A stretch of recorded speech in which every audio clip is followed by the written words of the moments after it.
ቤቱኝማ በጣም ያው መድኃኒት እየዋጥኩ ለውጥ አላገኘም ነበር። እነሱ ጋር መጥቼ ግን ያው በሁለት ቀን ውስጥ እንግዲህ ገና ማታው ነው ተስፋ ደህና የሆንኩት። የኒውሮ ሳይንስ የልዕቀት ማዕከል እንሆናለን ብለን እየሰራን በትክክልም እናደርገዋለን። የካ ኮቶቤ አጠቃላይ ሆስፒታል በ2001 ዓመተ ምህረት ነው የተመሰረተው። ሆስፒታሉ አገልግሎት ሲጀምር በአማኑኤል የአእምሮ ስፔሻላይዝድ ሆስፒታል ስር ሆኖ የስነ አእምሮ ሕክምናና የጠቅላላ ሕክምና አገልግሎት ለመስጠት ነበር። በውስን የሕክምና ባለሙያዎች ሥራውን የጀመረው ሆስፒታሉ የሰው ኃይሉን እያጠናከረ የሕክምና ግብዓቶችንና የአገልግሎት መስጫ ሕንፃዎችን እያስፋፋ በ2013 ዓመተ ምህረት ተጠሪነቱ ለጤና ሚኒስቴር እንዲሆን ተደርጎ ራሱን ችሎ እንዲቋቋም ተደረገ። በተለይ በኮቪድ ወቅት ግንባር ቀደም ሆኖ አገልግሎት የሰጠ ትልቅ ተቋም ነው።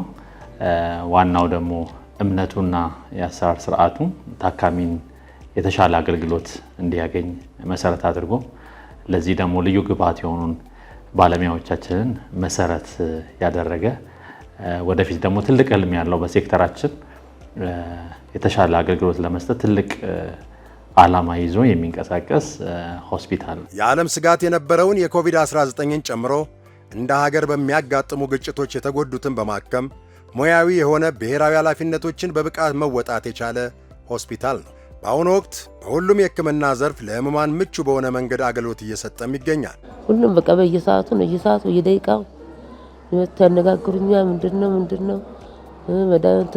መዳመጥ ምን ማለት በቃ በጣም ጥሩ ናቸው። በርካታ የሕክምና አገልግሎቶችን ይሰጣል። በሁሉም ዲሲፕሊኖች ሙሉውን ባልዘረዝራቸው እንኳን በዘርፍ ብናስቀምጣቸው የተመላላሽ ሕክምና ይሰጣል፣ የአስተኝቶ ሕክምና ይሰጣል፣ የድንገተኛ ሕክምና አገልግሎት ይሰጣል።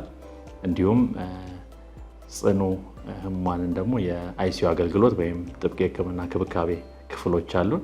በጨቅላ ህፃናትም በአዋቂዎችም ይህንን ጥብቅ የሕክምና ክብካቤ የምናደርግበት ክፍል አለን። እንዲሁም ደግሞ የአእምሮ ጤና ሕክምና ቅድም በጠቀስኳቸው ዘርፎች ሁሉ የአገልግሎት እየሰጠ ይገኛል ማለት ነው። የካ ኮቶቤ አጠቃላይ ሆስፒታል የአቢሲኒያ ኢንዱስትሪ የጥራት ሽልማት የመለኪያ መስፈርቶችን አልፎ በጤና ተቋማት ዘርፍ የ2016 ዓ.ም ተሸላሚ ለመሆን ችሏል። ሆስፒታሉ ለዚህ እንዲበቃ ጤና ሚኒስቴርን ጨምሮ ሌሎች ባለድርሻ አካላት ከጎኑ ነበሩ። በ2016 በደንብ ተክተን ሰርተናል።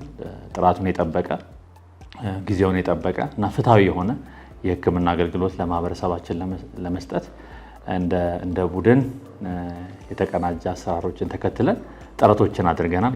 ይሄ ስራ እንግዲህ ትርጉም አግኝቶ ለሽልማት መብቃታችን ከምንም በላይ የሆስፒታላችን ሰራተኞች ውጤት ነው። በ2017 የአሰራር ስርዓታችንን እንደማዘምነን ጥራቱን የጠበቀ ተደራሽና ፍትሃዊ የሆነ የጤና አገልግሎት ለመስጠት በደንብ የተዘጋጀ ማህበረሰቡን አካቶ የሚሰራ ተቋም እንጠብቃለን።